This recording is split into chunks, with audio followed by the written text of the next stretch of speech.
Maybe.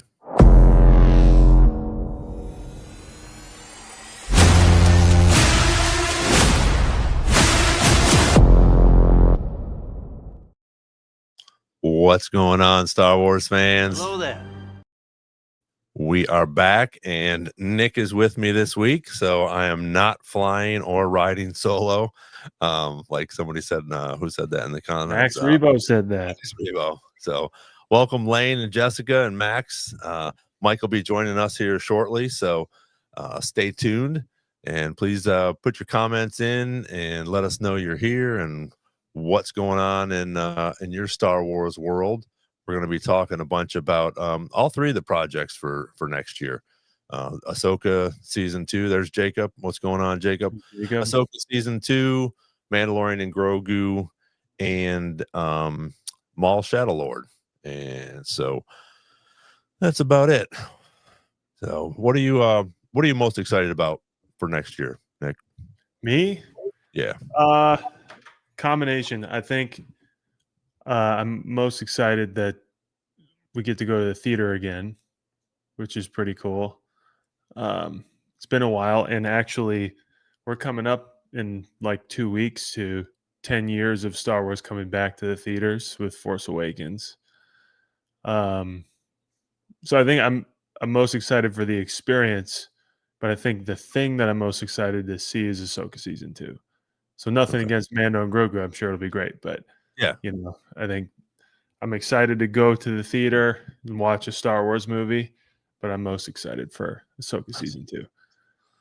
And I feel like Shadow Lord, we'll get into it later, but I feel like Shadow Lord will probably be the great thing that we never expected to get, kind of like Bad Batch or one of those types of things. So, yeah, and there's so much talk about it, and I mean, Sam said he's been working on it for over a year, and I think that was like 6 months ago. So, or maybe even longer than that. So it's done. It's ready to go. We're just waiting for hopefully a little trailer here or whatever. And that was one of the rumors that was flying around this week, was that we're going to get something hopefully in January, which is now only a month away, which is crazy. And then we'll go right into March, I think, is the rumor, where they might start off in March, which would be fantastic. So what are you guys most excited about? Let us know in the chat here. What's going on, Nathan? If you guys are here in the chat, let us know. Are you looking forward to the Mandalorian and Grogu movie, Maul Shadow Lord, or Ahsoka season 2?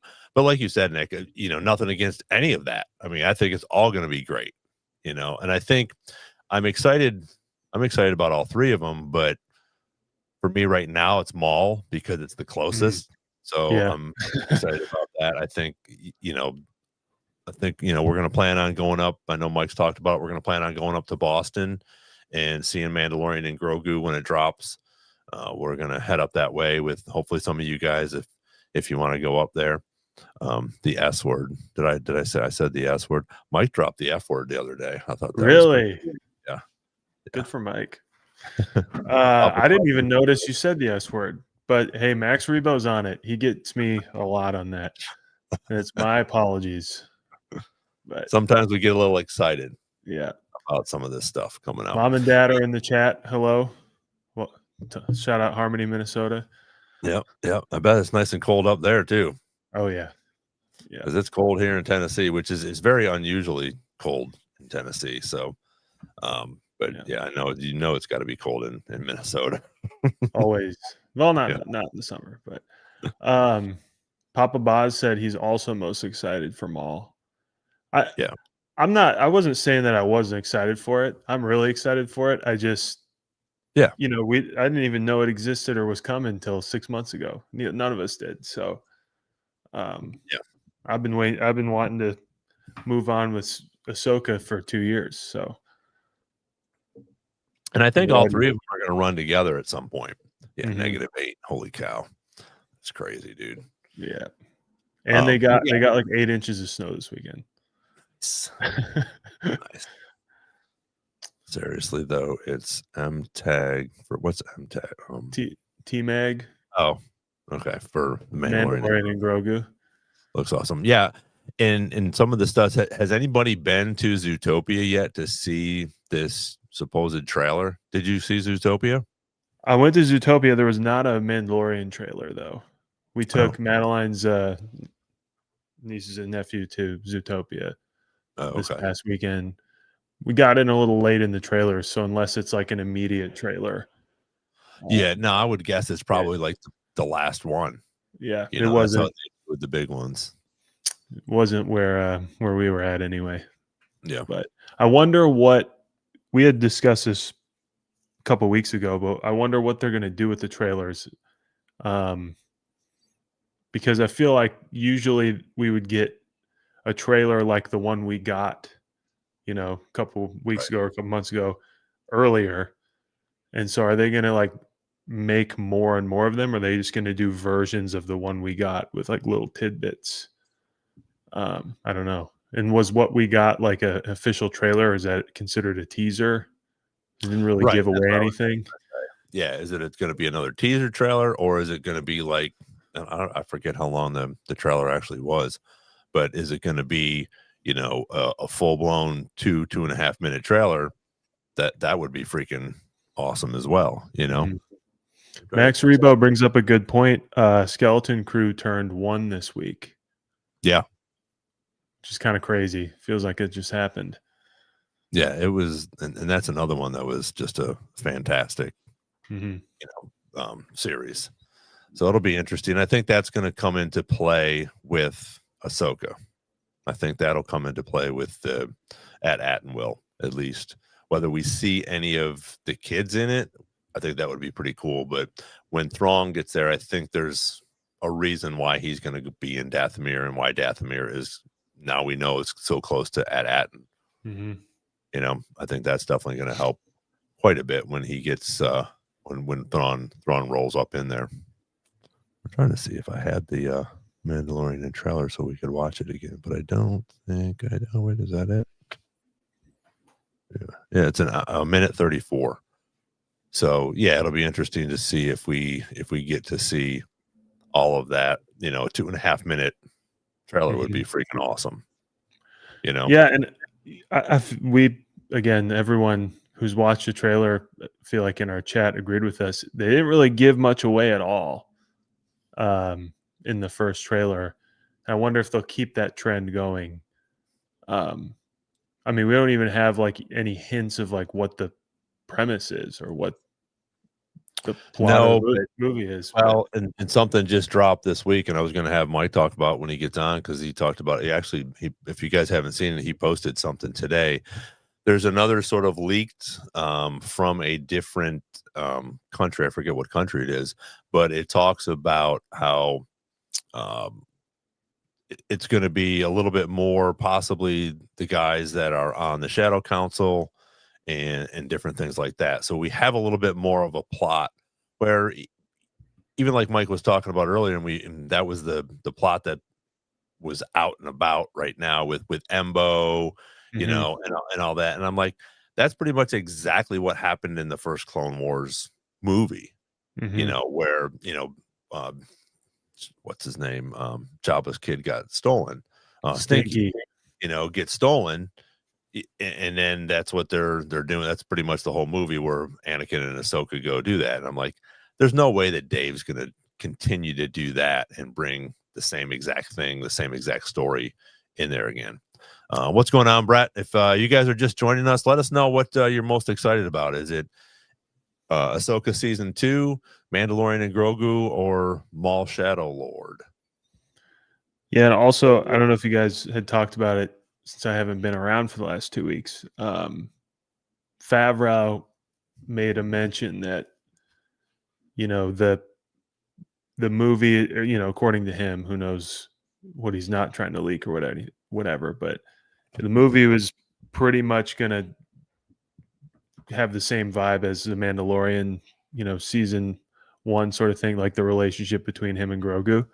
Yeah. Um, which I feel like also gives us nothing because that's already implied by even the title. Um, Right. but it did make me think like maybe it won't expand and kind of reach out with its branches to the whole Mandoverse in this one, but Right. people like us and everyone in the chat might notice a lot of things, little tidbits here and there. But the only thing I could take from his quote, which is I'm butchering, but is that it might feel like an episode of a long movie episode of The Mandalorian, which is expected, which is great. But I'm interested in how it will connect everything else, because we all know they haven't been putting this all in the same time frame for no reason. So Oh, absolutely. Yeah, and I think what they're also talking about is that it and that's what another thing that Mike was talking about with his, short that he did. I guess it wasn't a short, it was like 8 or 10 minutes long, but it was sort of that continuation and the same feel for season 1, 2, and 3. It'll mhm. sort of fit into that, which I think that's why it's so big, besides Grogu and the Mandalorian. But I mean, the stories that have come along with it, whether they're filler stories or whatever, everything's been so good and it's been so well received. Why, when you bring this movie out, why change it? Yeah, if it ain't You broke, know, don't fix it. right, right. And I think that that's what they have to look at, and they're going to look at now with everything else that's been going on with the Acolyte and even Skeleton Crew. As much as we all liked both of them, all this fan stuff that's going on, or these critics that aren't giving it what we think it deserves. I think it'll be interesting to see if they stick with that, and if they do, I think it's going to be a success no matter what. Yeah, and to that point, the other than making a movie and putting Star Wars back in theaters, you know, to do that in the theaters with a movie instead of a season 4 of Mandalorian would imply that they're trying to cast a pretty big net of viewers.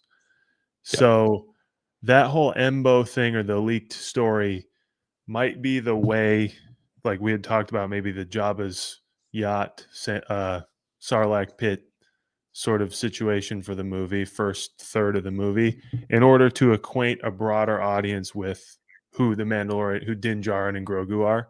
You know what I mean? Like, I don't think that'll be the whole movie, like you said earlier, that whole plot. I think that'll just be you know, acquainting a broader audience with where we are, so that the whole movie isn't just hey, if you've never seen The Mandalorian, we're just going to start over here. Um, Right. I think that might feel really similar for people like us who have seen the Clone Wars movie, but I think it'll be necessary, because there'll be people that are trying to get in the theater who still, I can't, we probably can't believe it, but still haven't really done any dives into Disney Plus. Right. I would venture to guess that the majority of the people they're trying to capture in the theater probably haven't really seen Mandalorian, or didn't really, put their, time into putting all the dots together. Maybe it was just a Right. fun thing they watched with their kid. So this Right. But I movie will think that's reacquaint them with it. yes. And yeah, And I think that's why it's going to do so well, because they're yes. going to do that. Oh, we want to go see this cute little, baby Yoda, as we know as Grogu, which I found something Mike had it the other day on as well. It's Grogu standing there and it says Baby Yoda above him, and he's using the Force, and the letters come in and out, and then Yeah. it says Grogu. But I mentioned this last week that I forget where we were or who we were talking to, but it was just a random person, or it was a person that's not a Star Wars fan, and they were so excited about it because they get to see Baby Yoda again. Mhm. And that's what, these people are going to come out to see Grogu. They're going to come out to see Mandalorian, even if they're not Star Wars fans. And I think that's going to be the one thing that's going to draw a lot more people in. Like you said, is getting reacquainted. Okay, we haven't had Mandalorian in a while, especially these people that were really enjoying seasons 1, 2, and 3. Now it's going to be in the movie theater. Oh, we got to go watch this. Yeah. And I think depending on how the story goes, will have a satisfaction differently for us than it will be some of the normie fans or some of the just Mandalorian and Grogu fans. Does that Mhm. make sense? Yeah, I I think mean, I don't think Mike's gonna get his wish of Din Djarin being killed. I'll, No? Okay. and you know what? I'll say that to him when he gets on air too. I won't do it behind his back. But it's for that reason that you just said. Like, I don't think they're gonna, you know, relieve themselves of this marketing ability in the first movie. Like, I don't think they're gonna get rid of them right away, considering so much of their audience in the box office are going to be people who are just getting reacquainted, and then you kill the guy, might not, you know, I don't know, Yeah. but I think it'll the satisfaction of the movie, like you said, will differ per person because we'll be looking at it like, what does this mean for the next thing? What does this mean for Ahsoka? What does this mean for that? And then a lot of people will be like, I liked it because I liked the show. I wanted to know what happened to them, but they don't care about how it affects Ahsoka, or maybe have never seen Ahsoka. And some people might just be satisfied if it's a good conclusion to a movie. Um, Yep. they've managed to pull that off with a lot of The Mandalorian already. So I think they'll do it. But I don't know how heavy one way or another in those directions they're going to go with this movie. I could see them playing a little safe. Yeah, but I think they're also gonna do I would almost guarantee they're gonna do a trilogy with this, especially if it Yeah. does well, and I really think it's gonna do well, even if it's not a great story. I mean, it doesn't matter what happens. There's gonna be people out there that are gonna hate it, they're gonna diss on it. It's just they're just gonna not like it at all, which we're gonna get that no matter what. But I think that even if it's a mediocre story, I think it's still gonna do well. Hmm. With the cinematography, the characters that are in it, whether they do bring cameos in or not, I still think that it's still going to be a huge movie because we haven't had Star Wars in the theaters. It's sort of I mean it's sort of broken away from the Star Wars saga where again a lot of people were against the sequels. So now this isn't something that's added on to the sequels. It's something separate. It doesn't have a Skywalker as far as we know for the most part in it, besides Luke coming in season 2. But again, these people are wanting to see more of Mandalorian and Grogu, and now they get to see a big movie with it. And Hmm. I think it's gonna be a blockbuster. I really do. I would say a movie would be a good opportunity to throw a legacy character in, even Oh, if yeah, it's to just do a a cameo or cameo. something? Yeah. Yeah. Oh, I I definitely think we're gonna see I would say we'll probably see 2. Yeah. Do you have a preference of who, or who do you think would? No, I think it'll be I think we'll have someone that's that we're gonna know, first of Mhm. all. Oh, okay. The second person, just sort of, Ponda Baba or somebody like that that's, that we sort of recognize. Maybe these other people be like, "Oh, who's that guy? I've seen him before," or whatever. But I think that there'll be someone in there that we actually know, like a background character or didn't have, yeah, Jackson would be fantastic.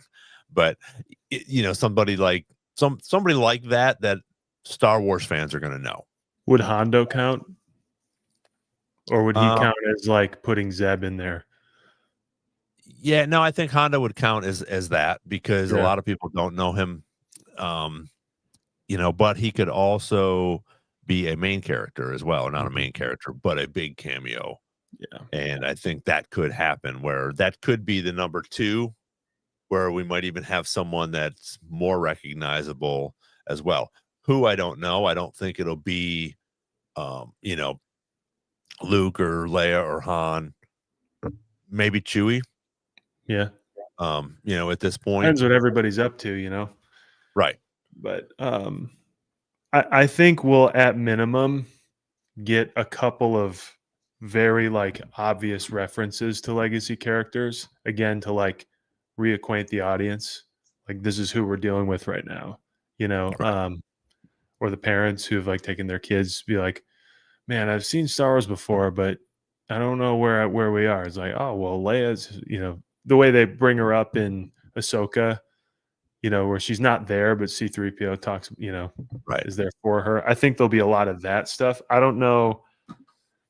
I agree with you. I think there'll be cameos of people we know and go like, "Oh, Didn't do it, Max Rebo. Oh shoot, there's somebody I know, but Yeah. um, Well, I mean, C-3PO is huge. I yeah, think he's a big one, like in Ahsoka, where I thought that was great, and you get, and I think they can do that again with a main character like that, but also you bring in Leia as well. So now you have sort of 2 cameos. mhm, Even though we don't get to see her, it's still a reference to her. She's part of this. She's behind the scenes right now, where I think that could possibly happen if we don't see Poe Dameron in Starfighter. Something like that, I think, could be, you know, um, mentioned, or maybe we see him, run by or something like that.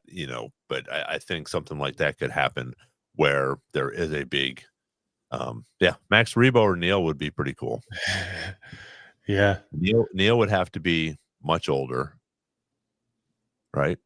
No, I think Or wouldn't it be right around? oh, yeah. Yeah, Yeah, yeah, 'cause I guess Skeleton Crew is ar yeah, so he wouldn't be that, but again, you still have to, and like we've talked about before, kids age so much faster when they're mhm, younger to I mean, not maybe not age, but change their appearances mhm, faster than we do as adults.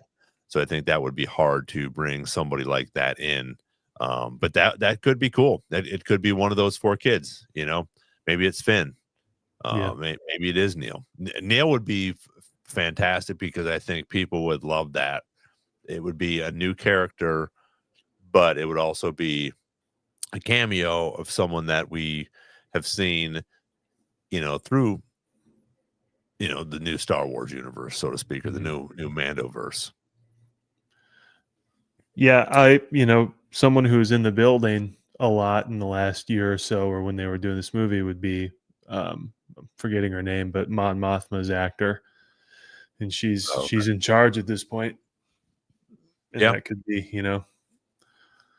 but who knows? I don't think we should be watching the movie for the cameos, but I know we'll be looking for them. right. So, Yeah, yeah. um, Well, and I think the same with um Ahsoka.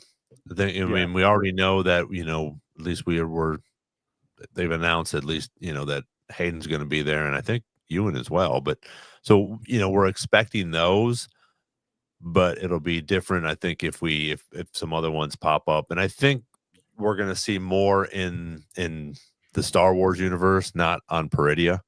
hmm I think we'll see if we see some cameos there, yeah, Guinevere, however you say that, O'Reilly is, on Mothma, the actress. thank you, Max Uh Rebo. But I think that'll be interesting, and that would be cool too, to have someone like her in there to, have a little cameo and make it. But I think the Sigourney Weaver character is gonna sorta cover that for the time being. hmm hmm And like I said, if we do have some cameos, it's gonna be, um, in Ahsoka. I mean, it's gonna be on that side where the Star Wars universe is and not in Peridia. I know we went back Yeah, and forth on those 2 things. I So, followed you, yeah. So, Genevieve. There we go. Thank you, Max Rebo. yeah. Yeah, my festive, Yeah, did everybody see Ron's decorations on Instagram? did a little, stormtrooper, wrapped him up in lights, which was fun. I'm gonna drop some Yeah. more, some Christmas collections that I have. I actually have probably about I got them out the other day. I have about 25 freaking Christmas shirts too. Star Wars That's a Christmas shirts. that's a good one you got right now. Yeah, I like this one. I have, a new one I got this year, actually. It's R2-D2 with a Santa hat on it. It's pretty cool. Nice. Do you Uh, guys think Papa we'll see Boz. I think so. And didn't they announce that Ewan and Hayden are gonna be in it, or just Hayden so far? I don't know if any of that was like confirmed stuff. Okay. Um, I think it's along the same lines of rumors that we heard in the past that definitely turned out to be true. Yeah. Um, Mike was saying something a couple weeks ago about how they it seems like the Anakin stuff would be separate from the like him and Balin Skull fighting, like we don't know what that is about. Yeah. Um, and I don't feel like the Obi-Wan reference, if he's in it, would have anything to do with that. Maybe I think there'd be more flashbacks, or some kind of weird thing about Mortis. Maybe a flashback to when they were at Mortis. We get the live action retelling of their That could be experience cool. there. I think that That would would be be, huge. It would help kind of get back in the swing of it. and they could also start to, talk about the Mortis gods and do a little bit more of an explanation as well. Yeah, Go back and forth a couple times like that with Obi-Wan. But yeah, I mean, that would be you, cool. you could see. I mean, you could see. Again, we don't know if Balin even knows what he's looking for, and we don't even know what he's looking for. We just know the Mortis that they found. Maybe it's just something related to Mortis. But anyway, I could see that being part of Balin's journey, is seeing what they did and being like, "Oh shit, she's been here. She doesn't even know it." You know. Yeah. Um, but Oh yeah, absolutely. as I Max Rebo just said, he wants to see him wear the Clone Wars armor. That would be Yeah. sweet. Same way we saw Anakin do it, this last season. I want Yeah. to see Obi-Wan do it. Yep. Well, and I think it was such a big deal, and especially for fans like us, when we saw the Clone Wars live action. We Mhm. saw Rex and we saw a younger Ahsoka and Anakin in his battle gear. I think that would be cool, like you said, just to go back to Mortis and relive a little bit of that, just like they did with the Clone Wars, but live action, and Mhm. then sort of maybe tell some, because you could probably tell the Mortis story within a minute, and just talking about it and hit the bullet points about it and what's going on and how powerful Abeloth is, and that the son and the father and the daughter pretty much died, but now Ahsoka embodied the daughter, and Mhm. Anakin embodied the father, sort of. So I think that would be interesting to see that. It could also just be, since we've gotten Anakin's Force Ghost, they could just slap a white wig on Ewan McGregor, and we've got our Obi-Wan's just there the same way Anakin is too, Yeah, Force Ghost style. yeah, that Because would be cool. there was some kind of rumor that Natalie Portman might be involved as well. We'll have to ask Mike when he gets back. Um, and if they're all, doing that together and reuniting on screen, I would think it'd have to be a flashback of some kind. Um, or, she appears, they appear as people Ahsoka knows, but it's actually Abeloth, all that kind of stuff. But Yeah, we'll have I to think ask that. Mike when he gets back. Yeah, I mean, that was a rumor. I don't know if that would happen, and I also wonder if it's going to be something like where Ahsoka sees her, but she's Abeloth, so maybe she's trying Mhm. to persuade her, or even Anakin. So Darth Plagueis lives. Yes, smash a like if you haven't already. Hit the bell, do all that fun stuff, get notifications, tell your friends to come on and join us. If you're just joining us, we're talking about all three of the new Star Wars things that'll be coming out next year. Darth Maul. We're just sort of bouncing all over with the Maul thing that's coming out for Shadow Lord, and then Ahsoka season 2 and Mandalorian and Grogu. So appreciate you guys throwing in your comments here and smashing likes and all that fun stuff. So Brett's here as well. Thanks for jumping on, guys. What has Max got going on here? I think that's what Matt was Yeah, talking, or what Mike was talking about. yeah. Her That disguise. Abeloth would that she would appear as something that would be, Mm-hmm. emotionally powerful Yeah, for the for both people. of them, I think. Yeah. I think for Ahsoka and for Anakin, because they were both, she was friends and stuff. So, Hmm. welcome, Pam. Hello. But I think, yeah, if she does come in, I don't think it's as much as I like your theory of the three of them, you know, reuniting again. If they do, it's going to be through an Abeloth character, I think. And Yeah, I or don't just a think, flashback. yeah, and I don't think that Shin is going to embody Abeloth. What's your thoughts on that? I think she certainly would do a great job at it. I don't remember how to say her name, but she would be great at it. The way that Shin Hati like kind of acts, I don't know, like the way she moves is very deliberate and like kind of creepy. And it's like Maul, Yeah. especially that like verbatim sequence.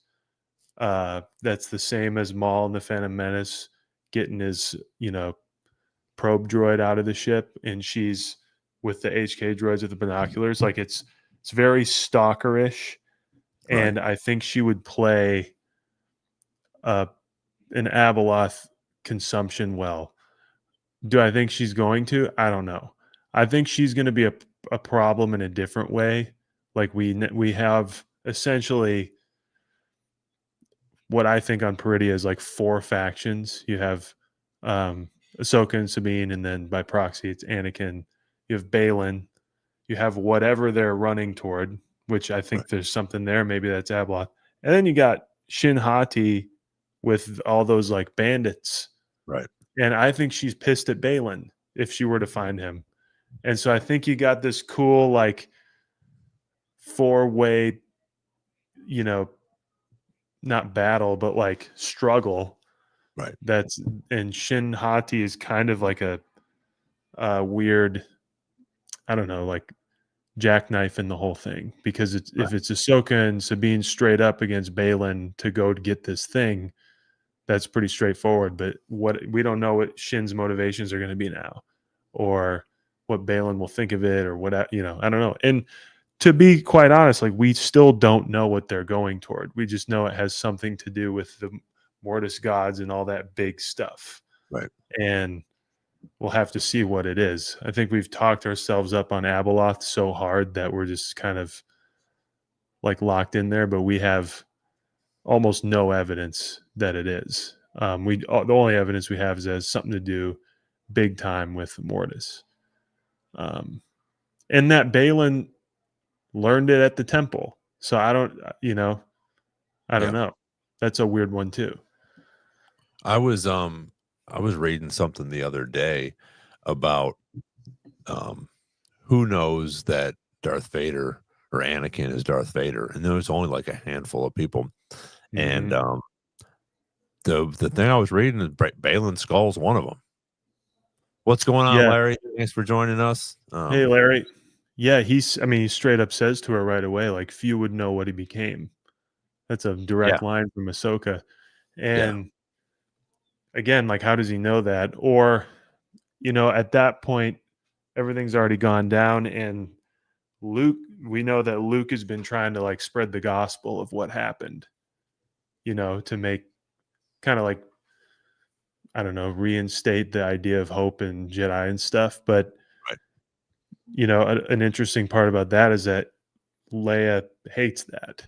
Hates Darth Vader, hates that she is sickened that it turns out that that's her dad, Right. and will not still not divulge that she's Luke's sister at that point, like where we're at right now. Right. Um, and so it could be that Balin has, heard through the grapevine the story of Anakin Skywalker's redemption through Luke's eyes. Or more interesting would be that he knows and he was there, Right. and and That would be a found cool out through flashback that would be much cooler, I think. to see how he got out of there, or how he survived. I mean, obviously, he's very powerful, Yeah. as we see in Ahsoka season, or the first season. But it'd be interesting to have a flashback if he was another Order 66. I could do Order 66 scenes all day long. Yeah. I just think I it's we're definitely tapping that oil pretty hard in the last like five live action seasons of something. yeah, But it statistically works. We've said many times, even if it was 99% successful, there'd still be 100 Jedi out there. So, we're not even close to that. But yeah, Max Rebo just mentioned about the Leia stuff. It like builds up in the Aftermath trilogy, all that stuff, like post Return of the Jedi stuff, and the big way that it impacts Leia is in the book called Bloodline, and it like ruins her political career. And at Yeah. the same time, the First Order um, openly sort of like reveals itself and breaks Oh, off. really? Yeah, and so then Leia just decides, screw this, we're gonna make the Resistance because you know. But she Okay. basically she gets blackmailed because somebody knows about her. Somebody got a hold of a hologram from Bail Organa telling her that she is Anakin Skywalker's daughter and therefore she's Darth Vader's daughter. Um, and someone like stole it and then put it out there, and everyone goes like, "Oh my god, she's awful." And then like Yeah, the weird I've heard that. That's the Aftermath books? that's in Bloodline, but it kind of builds up Okay. in the Aftermath trilogy a little Now is bit Aftermath before or I guess it's after Bloodline? before. Oh, Aftermath is before? Yeah. So Okay. Aftermath is like kind of shortly after Return of the Jedi, and Oh, it culminates in the Battle of Jakku, where really? yeah, and then How much do we get to learn about Jakku in there? quite a bit. Um, you want a little quick lesson? Yeah. Yeah, the Empire fakes their defeat there. So they just send a bunch of whoever they don't want to bring with them to do the First Order. They send everyone there and leak the information to the rebellion or to the New Republic. The New Republic and them have this huge battle, the battle to end all battles. We finally beat the Empire, but the rest of them just go out to the Shadow Council. Everyone who's important goes to the Okay. Shadow Council and they start doing their thing. Yeah, because Uh, Jakku is a huge, huge battle, right? yeah, but as Max Rebo just pointed out, they've been having a little bit of like a canon confusion recently of kind of like different accounts of how that all goes down. And um, but yeah, it was a huge battle, and the whole galaxy believes that that was it. That's like everyone who's left, all the Imperial remnants. We caught them meeting up in Jakku, and we got them, and that's where all the whole planet's covered in ships by the time crashed Right. junk ships by the time we get to Force Awakens. And Um, AT-ATs and mhm, all sorts of things. yeah, and there's a bunch of funny business too, like there's this guy who's in charge of Palpatine's contingencies, and he kind of sets the whole thing up, and it involves the creepy dude from Return of the Jedi that we talked about. Excuse me, a couple weeks ago. His name's Yup Tashu. He's a little gremlin in the corner. Um, Oh, has like all one of the these guys weird that wears things. the purple stuff? Yes, One of those um, guys? Okay. there's some interesting stuff with all that, and then that's where I think Black Spire's in it a little bit, maybe. Okay. Snap Wexley is in it, who's one of the pilots in the sequels. Um, it's pretty good. First one's a little weak. Yeah, that guy right One of there. the Yeah. one in like right in the middle there, the shorter one next to Yeah. Palpatine? I don't know Okay. which one he is because there's two of them, but he's one of those guys. Okay. Um, I think but there's anyway, yeah. yeah, Okay. he's a weirdo. They're all weirdos. Yeah. Yeah, because I we don't know already got how confirmed two of the Shadow Lord guys are gonna be in there as well for Mando, right? for Two of the yeah, for Shadow Mandalorian Grogu. Council. Yeah. Yeah, Yep. two of the Shadow Council Two for guys, sure. um, which are these guys right here. Hmm. Yeah, so we know these two guys are definitely gonna be there, and I'm guessing they're gonna be the ones that are sort of I'm sure we're gonna have a different bad guy, but, obviously, we know that, what, Matt Smith and Mia no, those are in the other 2, so Hmm.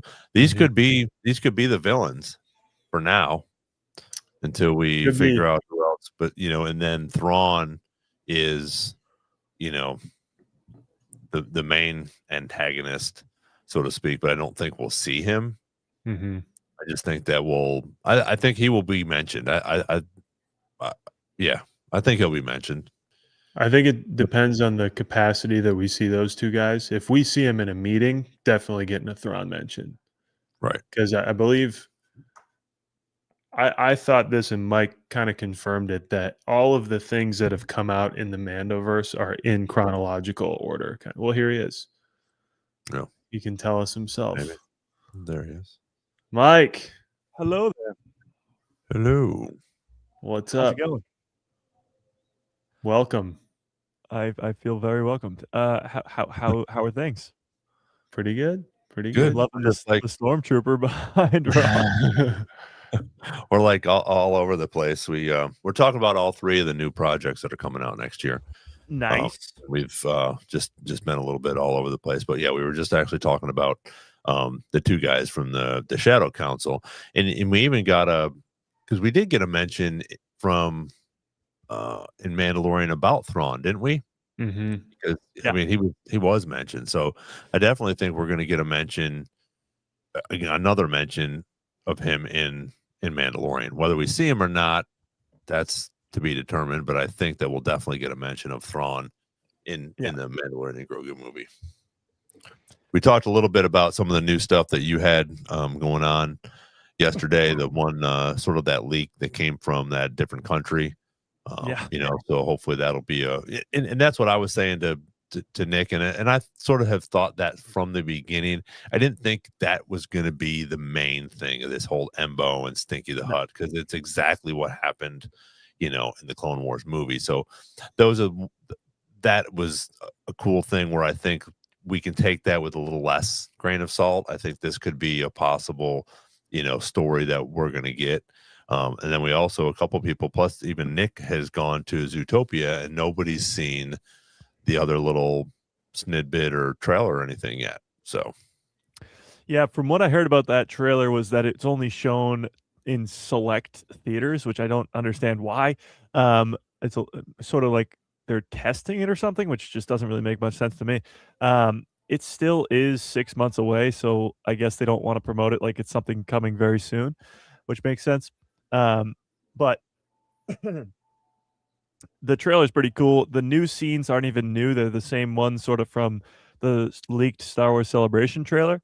There isn't any actual like new at least to us.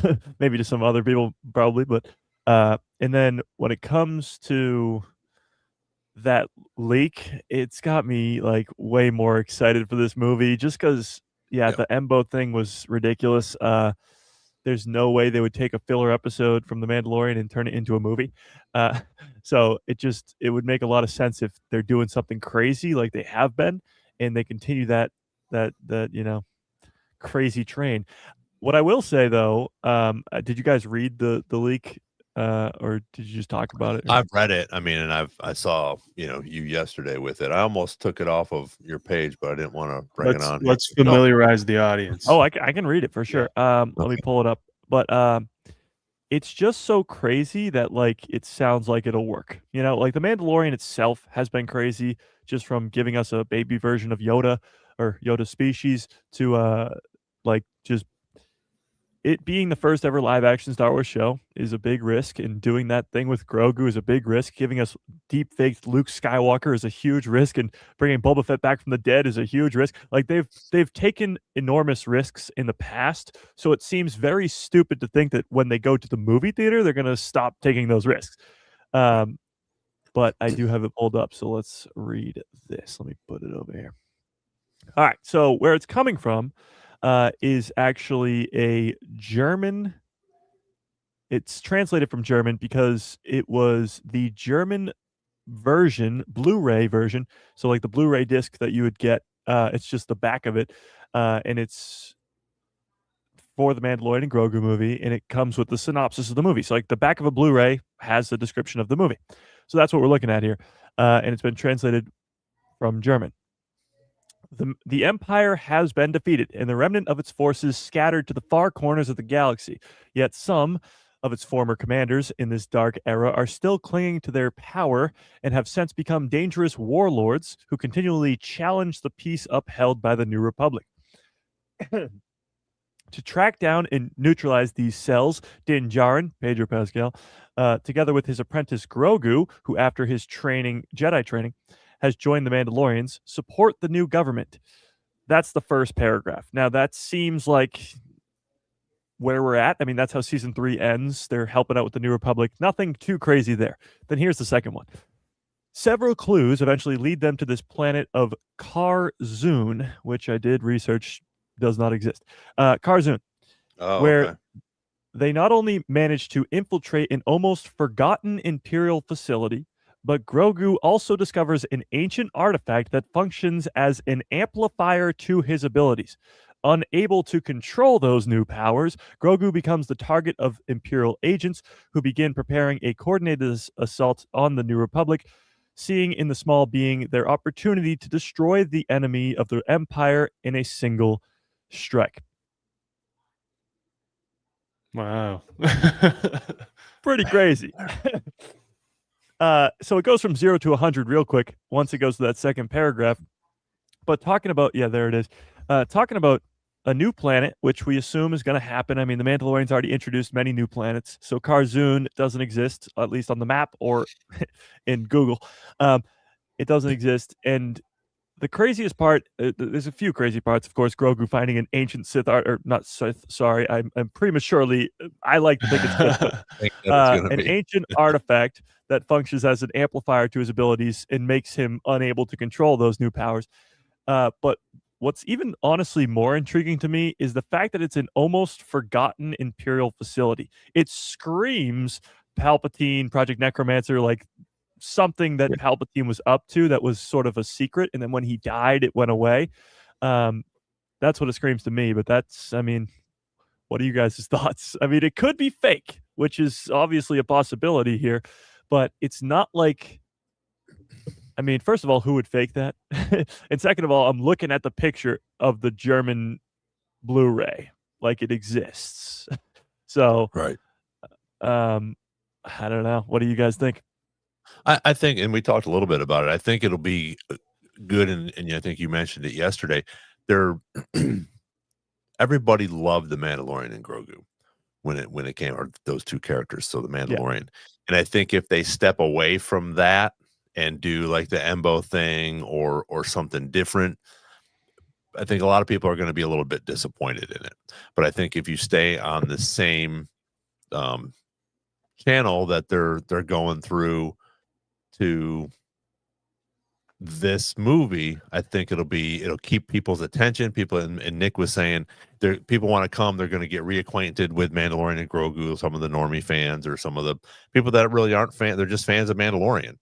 And I think if you go off of a different, if you take a left instead of staying straight on the Mandalorian theme, story, whatever you want to call it, I think that's going to be a lot more. And this sounds more like a Mandalorian theme that we could have seen in a season 4 or something like that. So I think it's probably a decent rumor, and I think it's definitely something that's going to be a lot better than we would have seen with Embo and Stinky.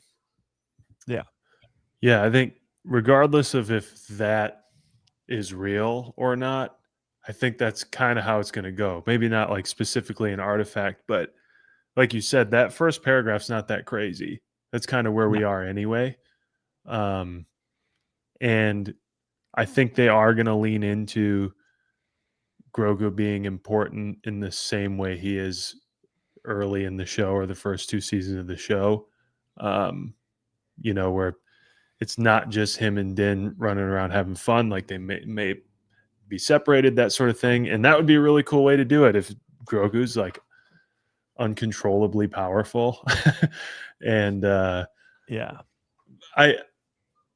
hope it's real, because I want to see that. But I think regardless of its authenticity, that's kind of how this is going to go anyway. Because I think we're going to run into, obviously, when we have the AT-ATs in the trailer and stuff, we're going to run into an Imperial remnant. That's what they're doing anyway. And it'll have to be more than just bad guys and stormtroopers and we cleaned them up. Yeah. You know, that's good for an episode of The Mandalorian. It's not really a blockbuster movie. So I think there's gonna be something very kind of weird that poses a pretty big threat. And I'm with you, Mike. That sounds very Palpatine-ish. This like forgotten thing, meaning that the people who are left over in the Shadow Council may not even know it's there. You know, it'd be like if Mountain Tantus was, you know, forgotten. Like who would ever talk to him? You know. Honestly, I think a lot of people forget though that that's sort of the main story of this. Yep. You know, that's how we start out. He's in this facility, or he's supposed to be, you know, and then he gets captured, and you know, and then he decides to save him. But that's the main thing, is they're after him for this. So you know there's other cloning facilities around. And that's a very good possibility for sure. Yeah, and just like you said, Ron, it's what this story has been the entire time. Like season 1 is the Empire trying to get Grogu for his blood. Season 2 is the cloning facility found on Navarro and they blow it up. Season 3 is Moff Gideon and his clones. Like it's always been about this operation and Project Necromancer, and Grogu being very important to that. But as Nick brought up, you have Mount Tantus set up it from the Bad Batch already there for you. So you put that with the cloning facility on Navarro and probably another one that they'll find in this movie. Like it's all going to lead to whatever Palpatine is up to. And Grogu wasn't invented for no reason. Like he might have an actual role in creating Snoke or I guess Palpatine in a way. But what is honestly, and as Nick was talking, it made me think of this too, is, well, I think this artifact will likely be Sith, because Grogu, well, because most artifacts in canon, like Momin's mask or whatever, like there's usually an artifact, an ancient artifact that can give you powers is something Sith. And Grogu force chokes Cara Dune in season 1. Like it's not like he's a bad guy or he's a villain or whatever, but the cuteness gets him pretty far. Like we don't really question his good or evil because, you know, he's a baby, but you know, we don't know what he went through for the last 30 years since Order 66. He's somehow pops up as a 50-year-old baby and is force choking people. Like what's the deal with that? So whatever this ancient artifact enhances, it might be enhancing sort of the dark side tendencies of Grogu, which would be pretty wild. But it did also, as you were talking, made me think of this. In this description, it says Grogu becomes the target of the Imperial agents who prepare a coordinated assault on the New Republic, seeing that this small being, Grogu, is their opportunity to destroy their enemies in one single strike. Do you think, and it might not happen because it happened in season 2, do you think this movie ends with Din losing Grogu? Like he gets captured by the Empire or Thrawn or maybe both, and like it kickstarts a trilogy because Grogu's gone, like he's captured again? Would they do that same sort of story that they already kind of did in season 2? I think it would be a huge cliffhanger. Yeah. And I think, you know, I mean, and people will be like, you know, now we got to wait a few more years for this stuff. Yeah, true. You know, so I think it'll be interesting to see if that happens. But from a movie standpoint, and from a, let's say, maybe not, I'm not a critic, but from that sort of standpoint, I think that would be huge because again, now you got people going on, and we're not going to get that answer in Ahsoka, you know, even after the movie, we're not going to get anything like that. But I don't know if you agreed with it or not, but I don't think that will happen. And Nick brought up something, and he said he'd tell you to your face anyways, but you know, he doesn't think that Mando's going to die at the end of this. I think something will happen, but I don't know if it'll be one of those two, because I think those two would be catastrophic, you know, cliffhangers. Well, here's sort of the thing, and before Nick tells me, I like the Din Djarin dies theory because it brings Boba Fett, Bo-Katan, Luke Skywalker, Ahsoka all together to fight Thrawn. And so you need some sort of catalyst, because right now we've spent 6 years on Disney Plus. These characters are still so spread out. They need something to, I guess, galvanize behind. And Din Djarin's death would do that, because he's had all these relationships with all these people. And that's sort of why I like the theory. I don't want Din Djarin to die. He's a great character. Right. But Grogu would do the same thing in a way, because Grogu is right alongside Din Djarin when he meets all these characters. And if Grogu gets captured by the Empire again, Din's going to go to all his friends and be like, hey, super friends, we got to get together to get this baby back and take down Grand Admiral Thrawn. And like you said, I don't think Din will be, or Grogu will be in Ahsoka Season 2, but Ahsoka Season 2 might be the other side of it. The Hera Syndulla and Ezra and Chopper in the New Republic, and them finding out about Thrawn, and then these two sort of different stories collide, where Zeb Orrelios comes in and goes, hey, I was just with my good pal Din Djarin, and he lost his little weird green baby, so let's go help him get him back. Like, you have to have these different stories all on a trajectory where they're going to collide, and that would kind of do it. Yeah. And I think both of them would, because if Zeb goes back and says, hey, you know what, Mandalorian, I mean, because you're going to get, because Hera doesn't know the Mandalorian, you know, so if he goes back and talks to her about that, you know, she's going to be like, oh, okay, so whatever. But you're going to have Bo-Katan, all these other people if Din dies, and then same, like you said, if Grogu does get captured.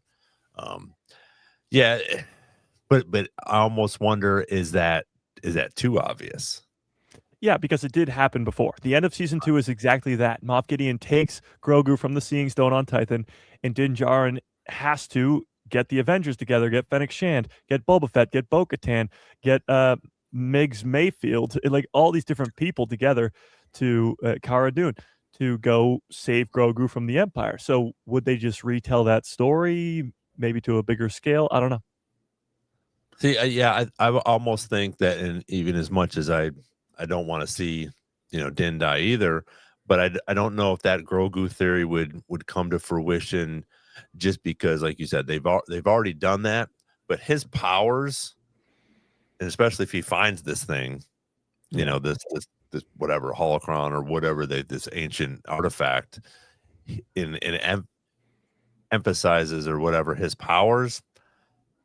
I think we're going to see a lot of force wielding from Grogu in this movie, and the amount of force that he had in season, even in season 1, the amount, even though he took a nap after he did everything, he was able to, you know, to do some pretty big things with, you know, the force that he had. So I think as he trained with Luke for a little while and we've gone on, it'll be interesting to see where this time frame picks up. Does it pick up a month after they've been sitting out at their little shanty there, you know, hanging out for a little bit, or is it a year later, or is it 3 days later? So they're going to have to let us know what that whole thing is as well, and where that timeline rolls in. So I think that would be definitely interesting to see what's going on with that. Yes, and one more thing before Nick tells me. As Chopper Base said in the chat, Kanan all over again. Like, big sacrifice plays have happened in Star Wars before. In Din Djarin, it's not like we just met this character. He has 3 seasons of a show. It's a lot more runtime than most characters get in Star Wars. And it would be a Kanan level death. Like, people would really be sad about that, and it would affect a lot of people. So many people's favorite character in Rebels is Kanan Jarrus, and he just dies with a couple episodes left. So it's really crazy. And it could happen. But the other comment I wanted to get to before Nick goes is Max Rebo saying it's funny how Tython looked in no way like Southern California. Yeah, it's also funny how Tatooine looks nothing like Northern Africa, or how Octu looks nothing like Ireland. Or what do you think, they're going to go to location? It's a galaxy far, far away. It's not real. They're heading to Peridia to do some filming. Yeah. All right, go Nick. Let's hear it. Mike, to your surprise, maybe not your surprise, because I've said this to you before, I'm actually totally down for Din Djarin dying. I think it's necessary and more interesting than them just living on forever. I don't think it's happening this movie. And the reason why I think that has less to do with what the story and less to do with the leak or anything, and more to do with if the goal is to put out a trilogy or to even have a sequel of Mandalorian and Grogu, I think there is it is a big deal to consider the audience that they're tapping into by going into theaters. Because if they wanted to serve the story, they would just do season 4 Mandalorian. But they're looking to broaden the audience and get back into the theaters. I don't think they're going to kill them off in the first one. I think they do this one, it goes crazy, and now you have a commitment, and then it just kills all of us when you kill Din Djarin in the next one. I don't believe for a second they're ever going to kill Grogu, but I do, like you guys were saying, I think they would go and do the season 2 thing again. Or I think they would go and do the they get separated thing again for the same reason that I don't think they'd kill him in the first movie. I think it's still there's still ways to make that interesting and emotional and a little bit different, that they get separated or that there's some sort of issue. But man, there's just like so much going on in this timeline right now that it really it doesn't have to play out like Grogu gets stolen again or that he's a target and they do the thing. And it just kind of like there's, like you said, Mike, there's so many places for people to be right now. With Thrawn being back, with everything that's going on in Ahsoka, with At-Atin, and with the Mandalorians finally reunited, like Din Djarin is the symbol of their reuniting. You know, he's the one who got kind of in the armor, and Grogu and all, and Bo-Katan and all these people. So I feel like there's so many moving parts that this movie is going to show us kind of where they're getting laid down. Ahsoka is going to, I think, kind of elaborate further on that, but then serve its own story, but push up the Mandalorian and Grogu to the next movie that now we have everything going on, and we'll have a better idea of, like, in my opinion, when Din Djarin it's acceptable for him to die or not expected. Yeah. If you really want it to be powerful, I think I would agree with you. The first movie would be crazy. I just don't think they're going to do it if they're going to do 3. If this is it, then yeah, I think he's dead. But if they're going to do 3 of them, I don't know. It would be a big crowd raiser for everyone involved, Mandalorians, New Republic, all these people, and would explain why by the time we get to the sequels, those many of these factions like the Mandalorians or, the New Republic, not really around, so I don't know, but yeah, I mean, you bring up great points. The majority of characters we're focusing on right now, actually all of them that we're focusing on right now in the timeline, aren't in the sequels, and not just the people, but like you said, the Mandalorians aren't, At-Atin is not, like there's so much going on. Thrawn is not even mentioned. So a lot of this story is going to go maybe not the way we think, because it doesn't have to. But I will say, to your point of him dying, if it's a trilogy, he can't really die in the first one. I think this being called The Mandalorian and Grogu is sort of what's throwing people off, because if it's a Mando trilogy, or if it's just a trilogy, we're calling it a Mando trilogy because, like, we assume that Din Djarin's going to be the main character through the whole thing. I don't think he will. This is sort of, and he'll be a main character if he survives, but this is sort of going to be like an Avengers level. Like, this is going to be Boba Fett and Bo-Katan and all these different characters coming together. It could be an actual Mandalorian trilogy, like the characters I just mentioned, Boba Fett, Bo-Katan, they're all Mandalorians.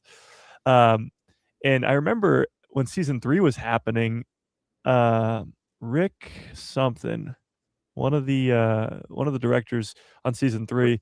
So, do you know it? No. Or no? Oh, I thought I did. He said something like, "There's the Mandalorian title might not just be referring to the Mandalorian." For example, like Return of the Jedi, it's Jedi can be plural and singular at the same time. So it could be Luke and it could be Vader or Anakin. But when it comes to the Mandalorian, people are like, "Oh, Bo-Katan's the main character of season 3," which is like, okay, sure, but it's because it's called the Mandalorian, so it's about the Mandalorians. Imagine, this is just sort of whatever, but imagine Din Djarin dies in the movie, and then they show the title screen at the end, the Mandalorian and Grogu, and the Mandalorian just disappears and it just says Grogu. Well, but I got something to maybe throw your way that you just made me think of. yeah, The original Thrawn trilogy is not named Heir to the Empire. exactly. It's just the first And one. we call it Heir to the Empire. Yeah. We are somewhat aware that Filoni is supposed to be doing Heir to the Empire style thing. Yeah. Could Mandalorian and Grogu be just the first movie in a trilogy of movies where that culminates in a movie called Heir to the Empire that sort of crosses this sort of area of Thrawn being back,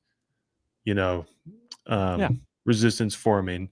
In which case, if that's the case, I think if that would mean Din Djarin might die in this one, then I'd be on your side about it, because it's more than just those two's story. It's more than just season 4 Mandalorian on the big screen.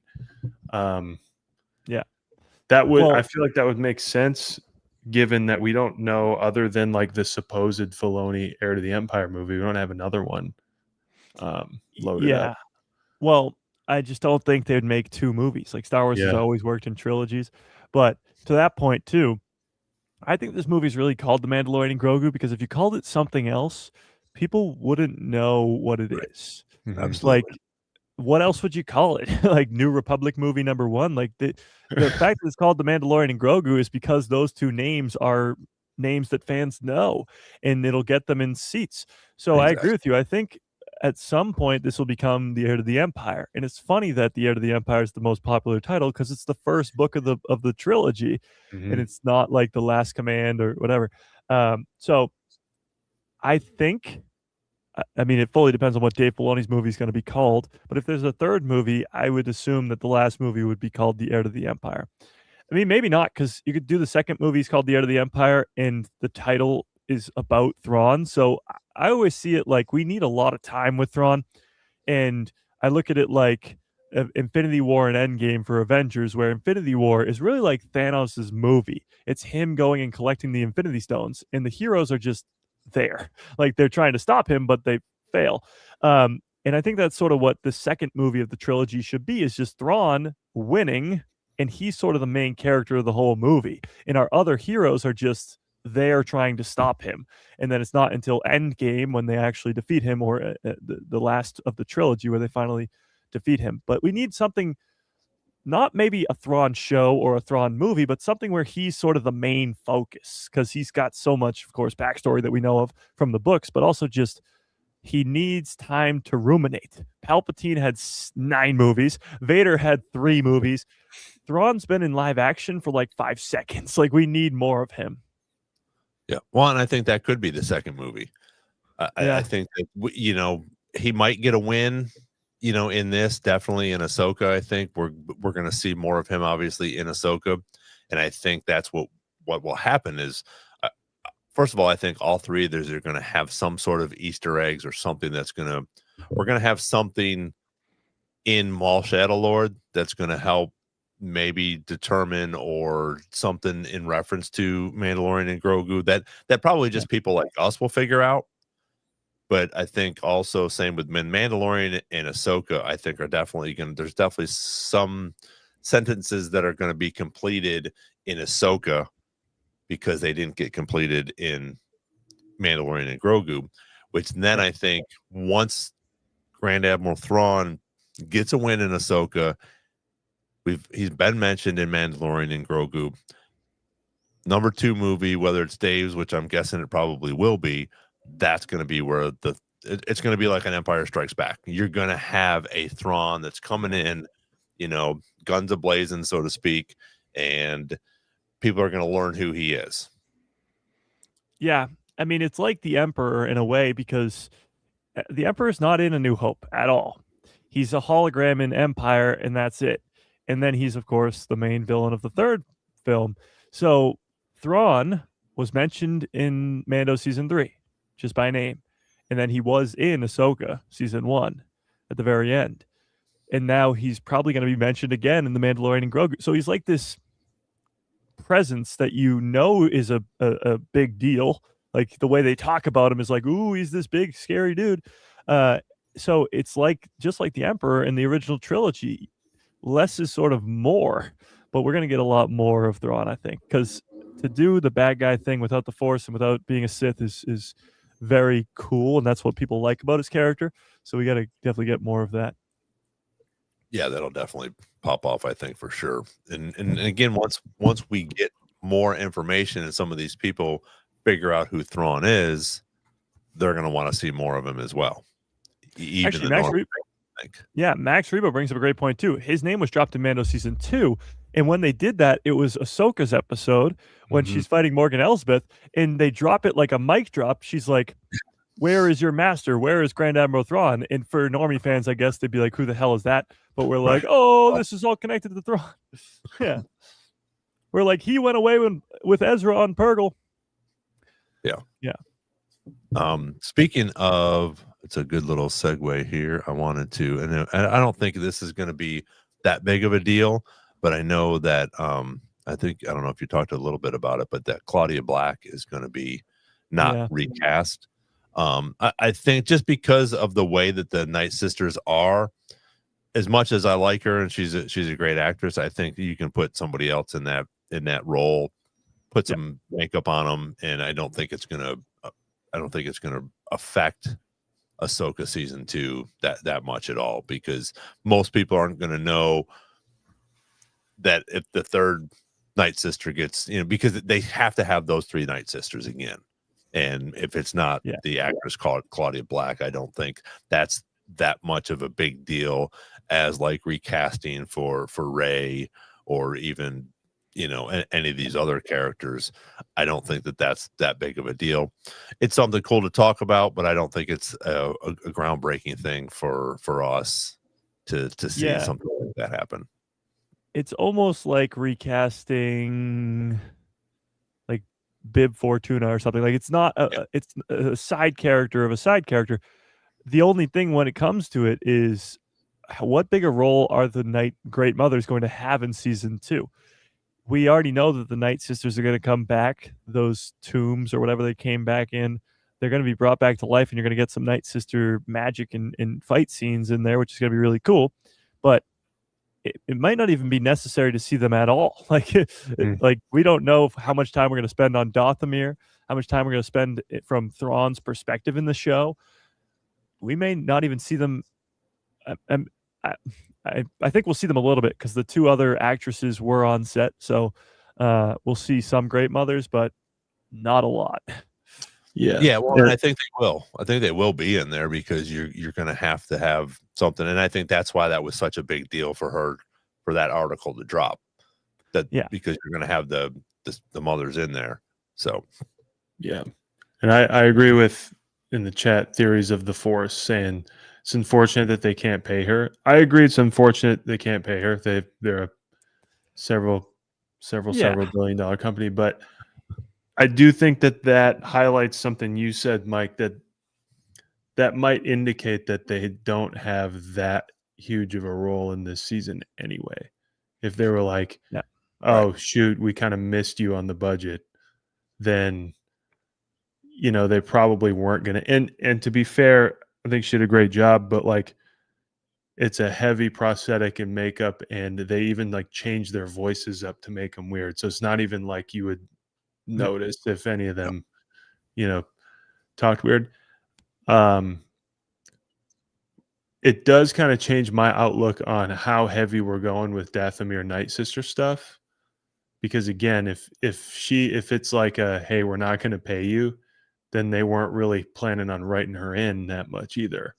Yeah. So, maybe hopefully she comes back. Hopefully it doesn't mean we get no Night Sisters like Ron's saying. I hope we get, I'll be getting an episode where we kind of just tie all the loose ends about, finish the sentences. That was a great wording to use, Ron. Yeah. Finish the sentences that were started about Dathomir, and we kind of nip that in the bud and get some lore, and then we move on to what's going on, because we're going to have to, with two stories going on side by side. But yeah, might indicate that we weren't going to be getting the grandmothers that much anyway. I think they'll be mostly in the back half of the season if they're in it at all, even Dathomir itself, because the rumor has it that they filmed mostly in chronological order, and the other two Night Mothers, Great Mothers, were on set towards the end, August, September. So they weren't there for the first couple months of filming, which does make sense because if you look at what season 2 is probably going to be about, it's the good guys for the majority of the first couple episodes, with especially in our main galaxy, Ezra coming back and trying to warn the New Republic and being like, I know where they are because he left from there. I know where they are. They're on Dathomir. So let's go. Let's get there. Mm-hmm. And it probably won't happen until later on in the season, maybe like halfway, episode 4 or 5. And that's when you'll get maybe the perspective of what's going on there, what happened with the Night Sisters, Thrawn, and what he's up to. Either way, it's going to be pretty awesome. Mm-hmm. Is there do you think there's going to be a cameo in Ahsoka season 2? Cameo. The only one I could see would be Leia, because she was mentioned in season 1. You had C-3PO come in, which was cool, but I think like Hera's not going to get any backing to go to Dathomir. Even with Ezra, she's not. She already, just broke the rules, so they're not going to believe her and they're not going to listen to her. So I think she's going to need some sort of backing. And if there's really this war in our Star Wars, it does go back to what Dave Filoni said, in that this is going to be Thrawn versus Admiral Akbar. And Akbar in Legends, at least, he's sort of like the loose cannon type deal where he's just doing his own thing, much like Princess Leia Organa. So I feel like those two could work hand in hand. I don't know if we'll see Leia, but maybe another mention of her. I don't know. I would hope for Leia, if anybody, for a cameo in Ahsoka season 2. But other than that, I mean, maybe Asajj Ventress, because we're going to Dathomir. We've already talked about, they've already talked about Leia in season 1 with C-3PO and stuff like that. Yeah. But as we're sitting here talking, and me and Nick talked a little bit about this earlier with the cameos, I wonder, and I think that it would be a good, I don't think it's going to be the whole season, but again, if we're going, like you were talking about, if these other actresses are coming towards the end and they're doing this in chronological order, I think it's a good possibility that, because again, we have to have these characters, we have to have the normie fans figure out who some of these characters are if we're going to go into another movie, into the second movie of this trilogy, which I think is going to happen. But I think that you could get now I just blanked out. But the Cal Kestis, and is it Mara? Marin, because you have the two of them now. They're not, maybe he's not going to jump in and start wielding no lightsaber and kick my ass or whatever. But they're going to that planet. We know that the two of them have been there.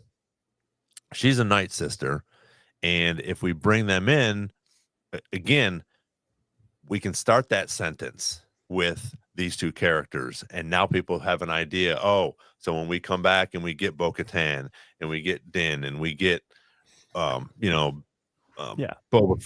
Fett and all these together, and now you bring in Cal Kestis and Marin, now you're like, oh, okay, I know who these people are. They had a little cameo in this.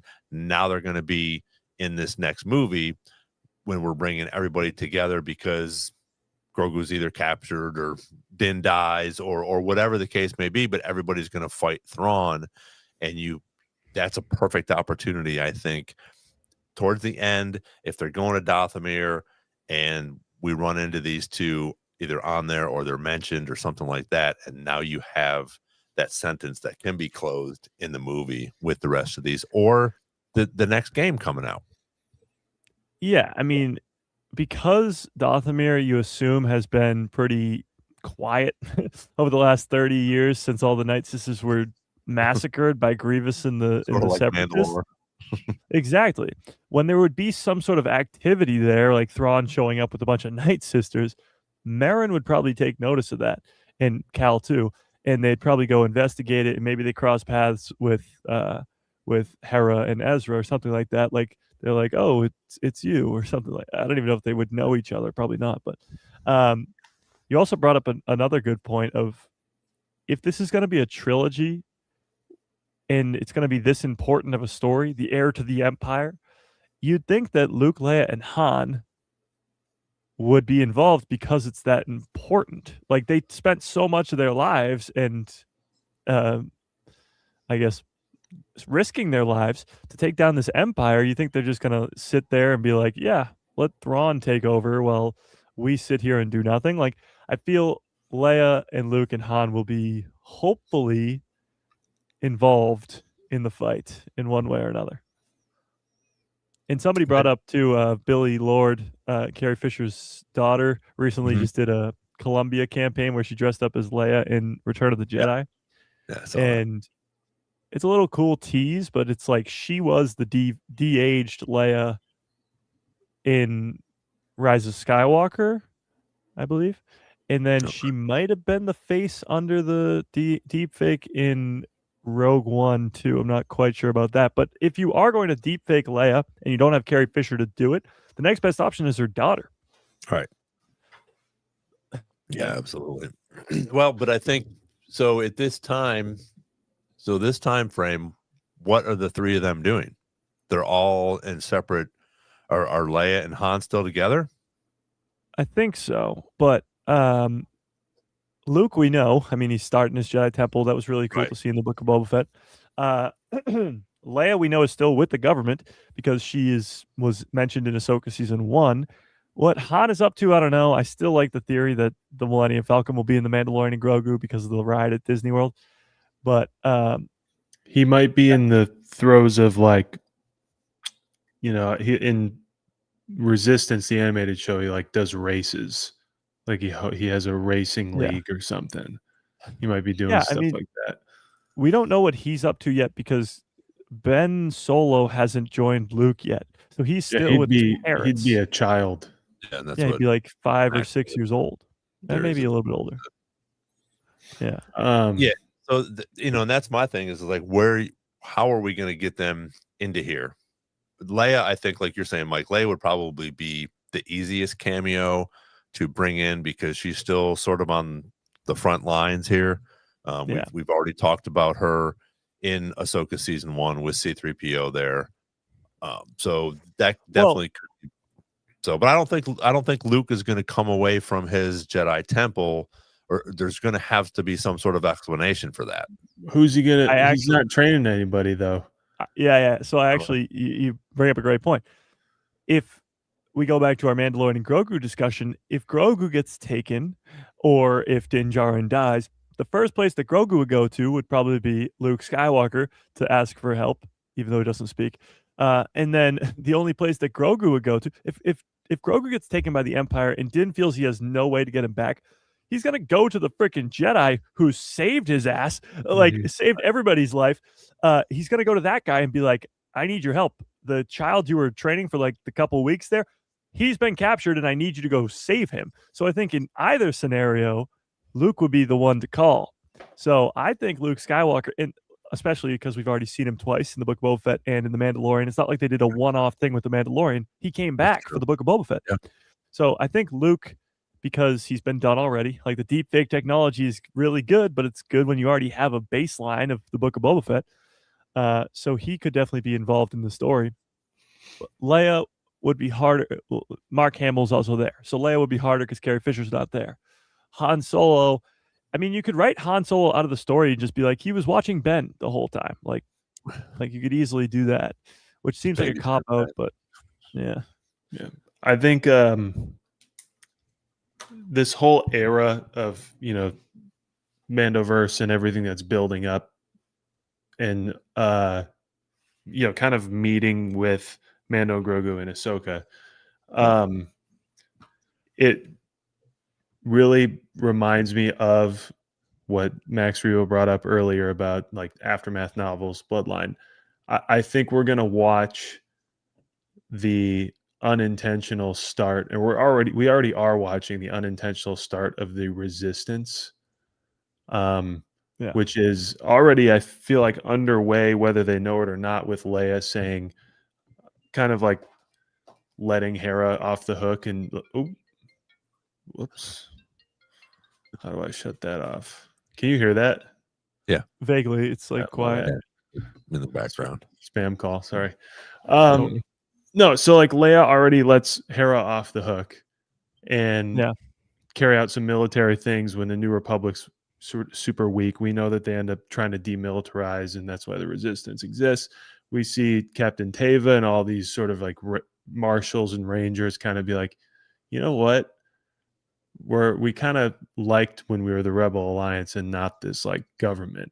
And I feel like the Mandalorians and everybody who's going to be up against Thrawn and your Akbar, like you mentioned, I think it's going to sort of naturally pull people away from the New Republic. And when all this is said and done, or while it's happening, I think the people like Leia and Akbar and, I'm assuming Holdo's around and, all these people who are involved in this thing would go back to the New Republic and be pretty appalled with how complacent the New Republic is. Yeah. And we're going to get the cameo of the Resistance in this thing at some point, which would be really huge for Leia to be involved in.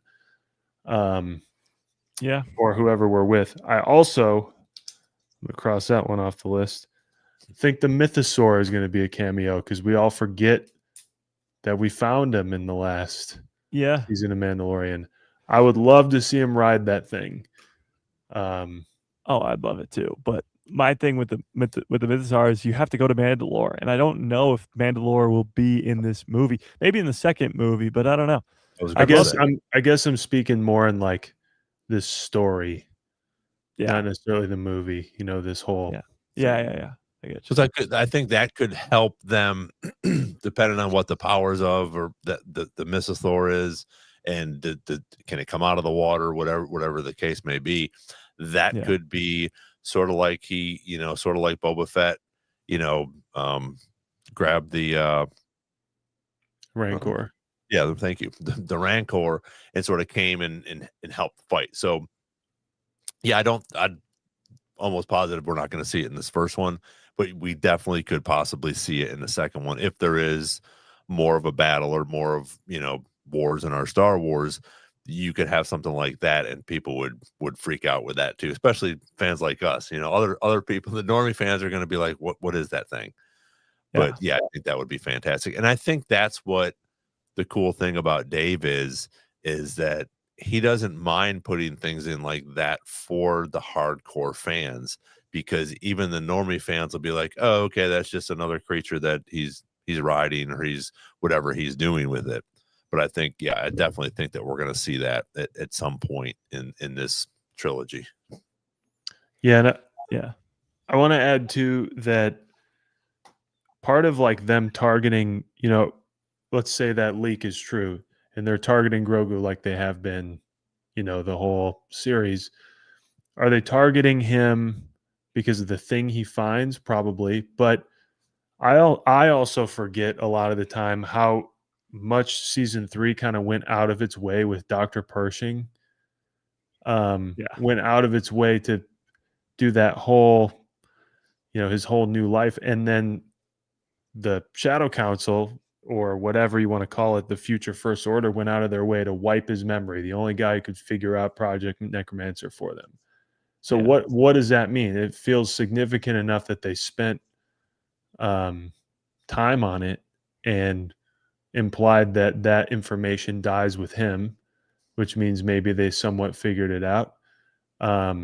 Could part of the cliffhanger be that they get what they need out of Grogu and they kind of win, and not necessarily that they kidnap him like, Gideon does, but they get what they need, and then they discover he has this, artifact or what? I don't know. But I forget about that until I recently rewatched Mandalorian, that it seems like they kind of purposely went out of their way to show this whole Pershing thing. They do go out of their way to kind of imply that he's the only person who can figure it out, and then now he's out of the game, and from the guys who need him. So where are they at on this thing, and what would they still need Grogu for, and all of that? So I don't know. Yeah, I think the Dr. Pershing thing in season 3 is just still so weird. It seems so out of place, but you spend a whole 45-minute episode with him and just him. But it proves its importance. Like the whole cloning operation is the goal. It's what's that important to the story. So they had to put a pin in it or put an end to it, I suppose, and not let the New Republic find out about it. So that's just, I guess, explaining how important it was. I am seeing on my other screen here some of the images that came out today of the new Vader or Legacy of Vader comic with Kylo. Have you guys seen some of this? Mm-mm. No, I don't even know. Jacob probably has. If he's still on here, he's actually been sick, so I don't know if he went today because I think it came out today. Today's the 3rd, right? Yeah. He is, from what I'm seeing, on Mustafar in Vader's castle. In Vader's old servant, Vane, something. The guy from Rogue One. The old dude. Yeah, I think so. His head is now in like a jar, and he's a robot.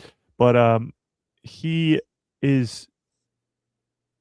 What I'm seeing is Kylo Ren strapped to a table, and he puts Vader's mask on. Oh, yeah, and it looks so badass. And then I'm also seeing. I did see that today as well. I'm also seeing him fighting Dark Troopers, Death Troopers. What are they called? I got it in a pop figure behind me somewhere. Some of them. The black ones? Yeah, the ones that Luke. Death Troopers, yeah. Yeah. The Death Troopers, he is fighting those with a green lightsaber, and as he's killing them, he is in contact with the kyber crystal and bleeds it to red. Wow. So Acolyte reference yet again. But that is pretty cool. So the Legacy of Vader comics have been cooking. Let's just every issue we get is like, holy crap, explaining the Knights of Ren or going to the Force Ghost realm for the first time. Like they were doing some pretty crazy stuff in that comic, which leads more people to want more Ben Solo. I'm also seeing, this is from a couple minutes ago, actually, a major announcement for a Star Wars video game is coming soon, according to this source. It says source is pretty reliable, but has been wrong in the past. It doesn't seem to be, according to the source, Zero Company, which comes out next year, or Star Wars Eclipse. It could be an announcement for the 3rd installment of the Jedi series, or an update on the KOTOR remake, or for a dark horse in the running is, of course, Battlefront 3. But I think it'd probably be KOTOR remake. We haven't gotten a KOTOR remake update in a long, long time. Yeah. That'd be cool. Well, speaking of, you just posted about that Battlefront 3 thing. Yeah. And if anyone saw my comment, you should do what I told you to, but I wanted to bring that up. If you loved playing Battlefront, obviously now it's had a resurgence in the, more recent platforms. But back in the day, when Battlefront and Battlefront 2 came out, we all thought there would be a Battlefront 3, and then it didn't happen. And then we found out that they actually kind of made it, and it still didn't happen. And then a couple years later, they released 2 Battlefronts that were pretty strictly on PlayStation Portable, PSP, and maybe DS. I'm not sure, but for sure PSP. I think it was on the DS. Yep. And that was Renegade Squadron and Elite Squadron. Yeah. And I had Renegade Squadron, played Elite Squadron, but didn't have Elite Squadron. And if you are ever interested in finding out what Battlefront 3 originally would have been like, go check out the YouTube on Battlefront Elite Squadron. It's got a very interesting story, very similar to the video you posted, Mike. Yeah. And, everything that we kind of thought it was going to be, they tried to put as much as they could into a PSP game and kind of reconvert it into, DS and PSP. And it kind of panned out, kind of didn't. It would have been better on a bigger console and bigger platforms, but if you were ever wondering what happened to it, check out that game. It's nice to see it at least happen in some way.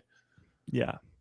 It is really cool. I mean, even the stuff like that's that Order 66 scene is awesome. But I will say, when it comes to a newer Battlefront 3, like making a new one, the campaign would be pretty interesting because the campaign for Battlefront 2 was like really cool. You had some Luke Mhm. Skywalker stuff in there, and I mean, maybe they don't make a campaign at all, just make it multiplayer, which I'd be fine with. But whatever they do will be pretty cool. And they've been doing novels accompanying them, right? So Yeah. they did two Battlefront novels, and then they did novels with Cal Kestis. Yep. Both. Did they do a novel per game or just one? They did an in between games novel. Okay. Because there was like a time jump in between games. But There's honestly, going back, there's a Cal Kestis novel out. yeah, so it's in Been out between for- games. I've heard it wasn't that great. I didn't read it. I heard it wasn't that great or wasn't that important to the story. It was like some sort of mission that he goes on. I don't really even remember at all what it's about. But I did read like sort of the summary of it, and I was like, this doesn't really. It came out not that long before Jedi Survivor, so I think it was sort of just to hype up the game and stuff. But so it's sort of like that Kira book, the what is it, Red Crimson, whatever the Crimson, yeah, Crimson Dawn that or came whatever. out. Because I was wondering if that would be something good to read before Maul came out, but I don't think it's going to have too much of, I don't think it's going to have too much involvement with what's going to be going on with Maul and her. Yeah. The No, book. I don't think Kira will even appear until a later season because it's supposed to be 1 year after Clone Wars, and Solo's like 10 years after Clone Wars, so it's still a ways away. Yeah. But you could get some. I mean, you will get some Dryden Voss, and you will get some other characters that we do see in Solo, which will be cool. Yeah. Speaking of Solo, what's your guys' thoughts on that? I know we got some rumors the other day, possibly a trailer in January. Oh, Maul Shadow Lord, yeah. We'll see that hopefully, and then possibly being released in March, which I think would make sense because again, it's almost going to be, or I would say it's going to be somewhere between 16 and 22 episodes if they're going to go with it, and we're going to have multiple. What are they? I've heard rumors, anywhere from 2 seasons to 4 seasons, which obviously the 3 of us and probably everybody on here would want 4 seasons of it. But I think it'll be a fantastic time to drop it because you're going to have those weeks leading up to the movie. We'll probably have a little bit of downtime, and then the movie's out. That'll be in theaters for a while, and then Ahsoka, I think, will come out in the fall afterwards to try to run all 3 of these together, and hopefully we'll get a tales of something in between. But I think sticking with the Maul series, I think it'll be, first of the year there that we do get a trailer, and then in March we'll hopefully kick it off, and hopefully they'll do something like what they've done before, whether we get 2 episodes or something like that to start it off, so we're not just going in for 20 minutes and then going, oh, now I got to wait another week. And that's the thing that's because I think all of us, and tell me if I'm not right, but I think if they all came out, we'd sit there and watch the whole thing. It's just like all this stuff. Another season of Ahsoka season 2 drops and they all drop, I'm up for 8 hours. Yeah, true. I will say though, with animation,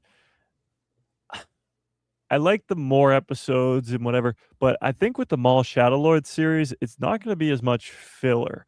Like for Rebels, you had like season 1's a lot of just getting to know the characters, so quote unquote filler episodes sort of thing. Same with the Clone Wars early seasons, and same with the Bad Batch season 1. It's just getting to know the characters and learning these relationships. With Maul, we already know who Maul is. We already know who all these characters are. I think it's just going to hit the ground running and not give us many filler episodes at all. What I do want to bring up to you guys that I sort of thought of today was, what if Maul is only like 2 or 3 seasons, but each season is sort of just the important event. For example, like what if it's 1 year after Clone Wars, because that's when he's building the underworld. That's when he gets an apprentice, Talon, who we see in the leaked trailer, or a version of Talon, or a Twilight apprentice Talon. What if it's just a story about that? Because that's a significant moment in his journey. Then season 2 is like years and years later when he trains Kira or something like that. And then season 3 is years and years later when he loses his entire empire and ends up as an old hermit on Malachor 5. Like, what if it isn't just one story that spans over the course of a couple of years through multiple seasons, like the Clone Wars did, like Rebels did, like the Bad Batch did, all the animation that came before? What if it's a big time jump of only focusing on the specific important moments of Maul from Clone Wars or prequels to Rebels? Sort of like an Andor. Yes. Given a year, and then we go, okay, this year that we Yeah. get these big events, and then okay, well now we got another year. But I understand what you're saying. Yeah. I'm fine with that. Again, for me, any content that we get, I'm excited about, and that's what me and Nick were sort of talking about earlier before you got on, and I asked him, like, what are you most excited about? And we can pick one, and I know yours is probably Ahsoka, but Yeah. we're just I'm excited about Maul now, probably because it's the first thing we're going to get. So I'm psyched to get it. I want to watch it. I want to see what's going on with it, and then I'll be psyched about it. And I'm psyched about all three of these things coming out next year. But right now, for me, Maul is number one because I can't wait for it, and it's coming out hopefully in 3 or 4 months, and we'll be able to see it. But I think everything that's coming out is going to be fantastic. So whatever the Maul series brings us, I'm going to enjoy. And I think that would be that could be a cool thing where we get a big story like you're talking about, where he builds the crime syndicate that he has. And maybe that first series covers 1 or 2 years, and then we skip 2 years and go to, year number 5. And like you said, he's training Kira or whatever the case may be. And then the next thing after that, I think there's still going to be some filler episodes. I think they're going to hopefully bring in some new characters that we're going to get some more storylines on. I think we're probably going to see some characters that we already know, maybe somebody like, in the underworld type of thing, where we're going to get some more, background on some of these characters. So it'll be interesting to see if we get any more. And that's the thing with Star Wars and Disney. We have a Tales of the Underworld of these two characters. Are we going to see them in this Maul underworld? And I think there's a very good possibility of that. Yeah, I mean, you mentioned earlier, like, cameos I think will appear. When it comes to Maul Shadowlord, I think there will be so many. I mean, he can cross paths with, like you said, those two characters, Asajj Ventress and Cad Bane, who are focused in Tales of the Underworld. But bounty hunters out the wazoo. You could do Boba Fett. You could do anybody. Maybe some Bosk. Get some, yeah. Dryden, of course, the underworld characters. You could maybe even give, like you said, it could be connected to the Mandalorian and Grogu. Give us a teenage Rod of the Hutt, Stinky the Hutt. Maybe some Hutts in there, some Pikes in there, like just crime syndicate wise. Asajj would be really cool. But then you talk about Inquisitors. He's probably going to kill Marok, and then when we see Marok in Ahsoka season 1, you're going to know that he's, yes, indeed dead and killed by Darth Maul. And he's probably going to kill him.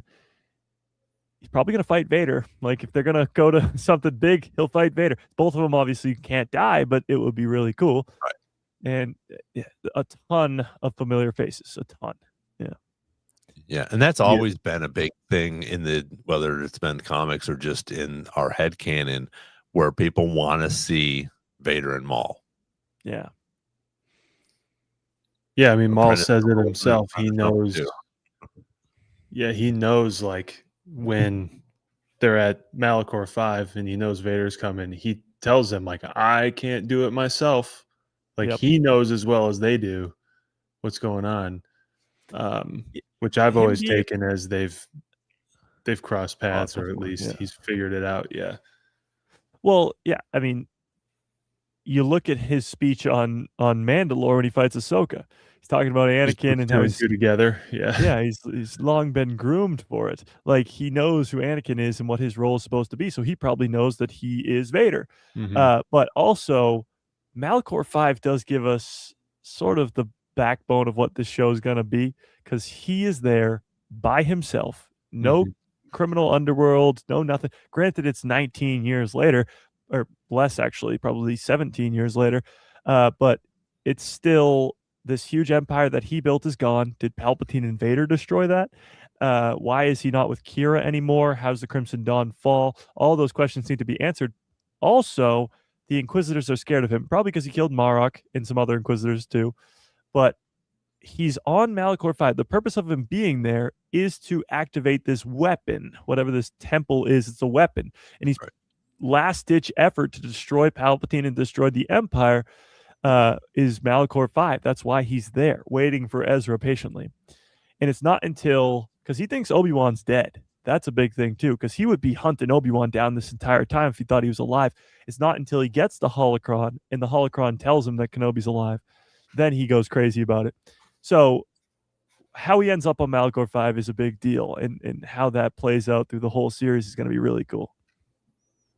Yeah, and I guess I kind of assumed that if they were doing multiple seasons, it would happen the way that you suggested, Mike. Because Yeah. it'd be, I just don't see them only doing immediately after Clone Wars Maul. I feel like they're going to bridge the whole gap. If they're doing it in one season, that'd be kind of tough. You do like basically Yeah. super long version of Tales for a 20 episode season. I just think they'd be doing this whole thing the same way they did Bad Batch. But I think the vibe is going to be like season 3 Bad Batch. I don't think it's going to be a ton of filler. I think we're going to be to the point. It makes sense, like you said before, season 1 Bad Batch, where even though you saw them in season 7 Clone Wars, you still got to get to know them and what their point is. We don't really need that. We just need a where is Maul and what's going on, and I think we're going to go for it. And I think it's going to run kind of, I suppose you could say there was filler in season 3 Bad Batch, but not much. I mean, maybe none, No. honestly. Yeah. And I don't so I think think so. it's going to run closer to that than anything, and which would actually make it more effective to do time jumps because we really Yeah. get a lot of information. Yeah. I mean, I think best case scenario, I think would be to do 3 seasons, just because 4 is a lot, 5 becomes a really lot, and then when you go from there. But 3 seems to be the perfect. Like Bad Batch was perfect. Yeah. Like that's the perfect amount of time. And if you take it and go beginning of Maul's story, middle right after Solo, and then what puts him where he is in Rebels with season 3, that'd be perfect. And I just don't see them giving him a potential apprentice and just ending it after a season. I just don't. Yeah. Well, that's the and thing. to answer Papa No, go ahead. Boz, like I don't. Do you guys know? I don't know if they've officially Oh, said how many. no. Yeah. Neither No, we don't know. one of those. But No. Bad Batch was 16 episodes for season 1 and 2, and then only 15 for season 3. So it might not be so, strict into the numbers, but I'm guessing around 16 or 15. Yep. Now, do you think? I think, and I guess I'll ask your opinion on it. Do you think that they're going to talk about how he survived? Because you're still going to have some normie fans or some people that still think that he got killed, and they don't know that he's alive again because people haven't watched the Clone Wars. But they're going to jump on this and be like, what? Maul's still around. So I think that they're going to have to touch a little bit, and they might do it a couple of times in reference to how he's still alive and what happened to him. I don't think it's going to be a full, and maybe it will be a full episode. Maybe we dive a little bit deeper into the planet where he got his spider legs, something like that. But I think that they're going to have to come up with some sort of information to give some of these people why he's still alive and how he's still alive. Initially I was gonna say yes, of course they would have to do that, but they threw him into a blockbuster movie in Solo, Solo and to the Oh, most that's true normie too. fans possible, and didn't with no regard for what they were thinking. And I know Oh, a lot of that's people yeah, I know. who aren't, privy to the Clone Wars, who were like, "Wait, was I confused on when this was or what's going on?" And yeah, I was like, "He's alive." And so I think the show will do it, but I was immediately going to be like, "Yes, they have to." I was like, "Well, actually, you know what? Yep. They did the most aggressive way to just throw him in without any explanation already." So I yeah, think you could also assume people who are watching Star Wars animation have seen it and know, and you know, the likelihood that someone would get tripped up on that tuning into a new animated show is low. But True. I don't know. What do you guys think? well, Yeah. I No, I agree to an agree with it. extent, but I think Star Wars has gotten really good, or Lucasfilm has gotten really good at explaining things without, like, just giving a nice long explanation. Like, they do it quick and to the point. So I could see it being like Maul training this Twi'lek apprentice and being like, when I was cut in half, I had to like revenge kept me alive, and my Right. struggles to my anger towards Kenobi, one singular thing. Like talking about maybe teaching Talon, or I keep calling her Talon, she's not officially Talon. This new apprentice, teaching her the ways of the dark side, and in doing so, explaining how he used the dark side to survive. That right there would be easy, not only to tell the fans who don't know how he survived, but also explain it without fully just stopping the show. Hold up, let's explain this for a second, like it would be in the show. So they've gotten really good at that, where it's incorporated into the story. For example, Ahsoka season 1, you're introduced to all the Rebels crew, and it's not like you're lost if you haven't seen Rebels. So they've gotten really good at that. So I don't see that being a problem, but they will have to explain it a little bit. Yeah. Mhm.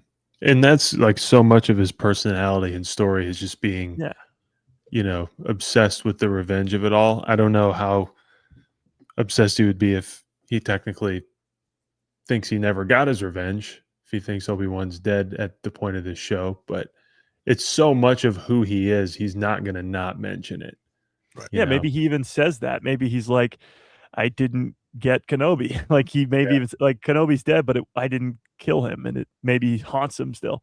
Mhm. Uh, Another thing I want to ask you guys, if they're doing this Twilight Apprentice, which you assume will be a canon version of Darth Talon, there's no way they introduce this character, have her trained by Maul, and then just kill her off. So she's not in Rebels. She's not in Solo, because in Solo he gets Kira as a new apprentice. What do you guys think happens to her? Nick. I don't know. There were always those, urban legends that Darth Talon was going to be George Lucas's antagonist for sequels. Yeah, So it could be a nod to him to use her later. I don't know what the lifespan of a Twi'lek is compared to a human, so we it is could, long, yeah, and a Force using one is even longer. So yeah, we could doctor that up pretty nicely, and it'd be a nod to George Lucas for a future antagonist. I think it would be more interesting because I can't imagine they're doing a show on Maul without kind of poking into the more interesting side of him that isn't just like a rage-filled villain.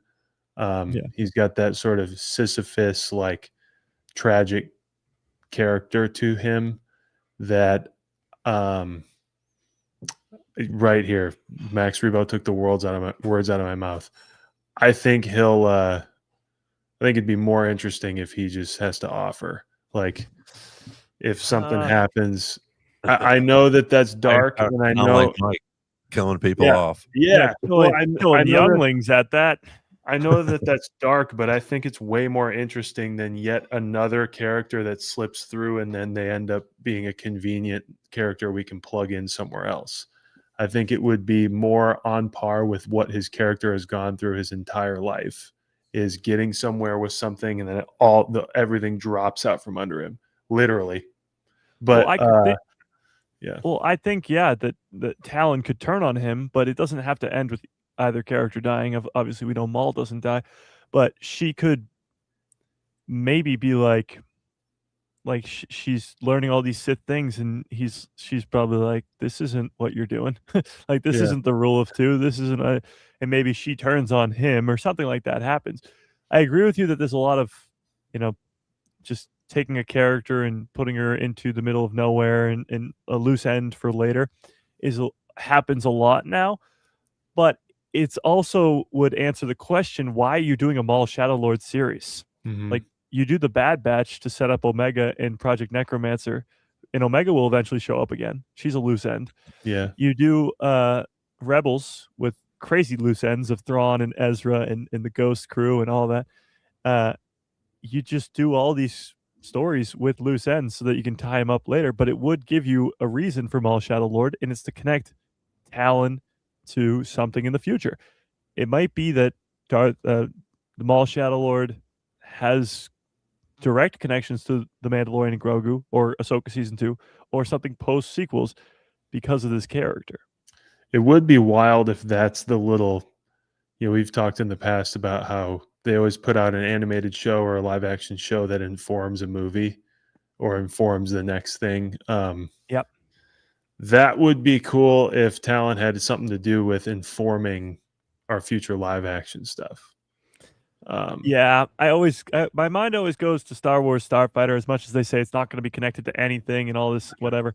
If Mia Goth was playing Darth Talon, it would be like the greatest thing ever. Yeah.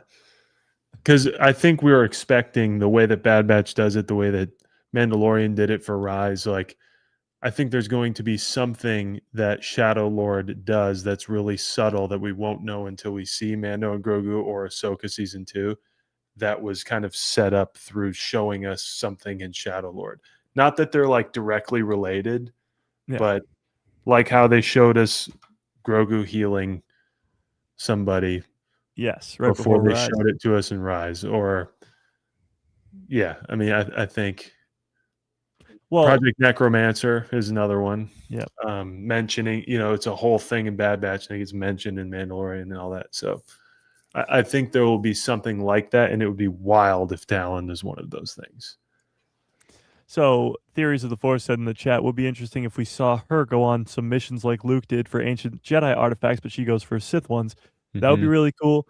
Maybe go to like Korriban or Moraban. One's Legends, one's canon.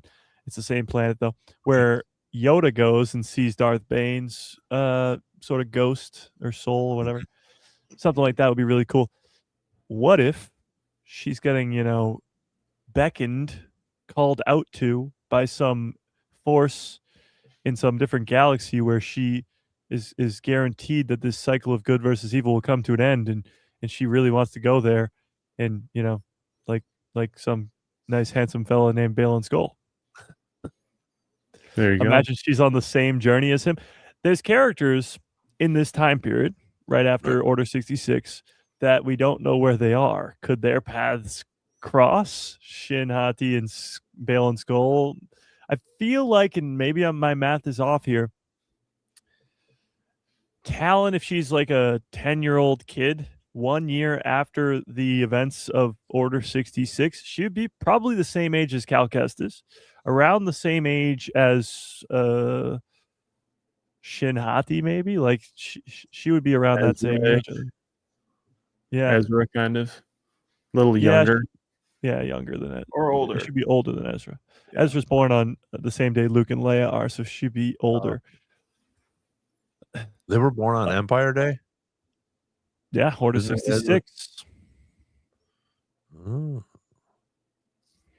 okay. Holy shit, I did not know that. I didn't even think about that. So Empire Day is the day of Order 66. They're just celebrating it each year. Yep. Wow. See, look at that. I learned something. Yeah, so Ezra is born on the same day as the twins, and it might not be the same day, but Anakin and Grogu are the exact same age. Okay. Coincidence? Probably, but all right, we are about a minute away from 2 hours. So thank you guys for being here. Thanks everybody in the chat. it's I think it's going to get exciting, and I know Michael will agree with me. The next few months for and Nick too, the content creators just coming out here. There's so much stuff that I think is going to start to drop. We're going to get some more information. We're going to get more leaks and rumors in reference to all three of these things that are going to come out next year. We continue to say it's a good time to be a Star Wars fan, and it really is, with all this new stuff that's coming out. So please continue to check us out. We'll be here Wednesdays again. From now on, Mike's got his show tomorrow at 2:00 Eastern time. A Guy Who Loves Star Wars, again on Saturday and Tuesday. So make sure you tune into him. Always got good rumors and good stuff that's coming out that he picks up on every day. So join that. Check out his what ifs, and some of the things that you've been putting out have been pretty cool. Enjoy watching them. So appreciate you doing that and being here as well. And Nick, thanks for being here again. We'll be back next week. Maybe Derek will be able to join us. I'm not sure what his work schedule will uphold. I'll be joining you guys from New York next week. Wow. I will be going to head up to upstate New York.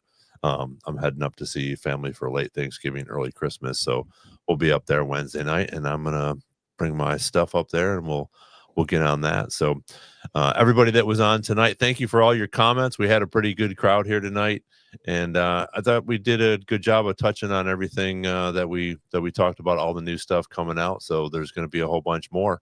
And until next Wednesday, may the force be with you. Thank y'all.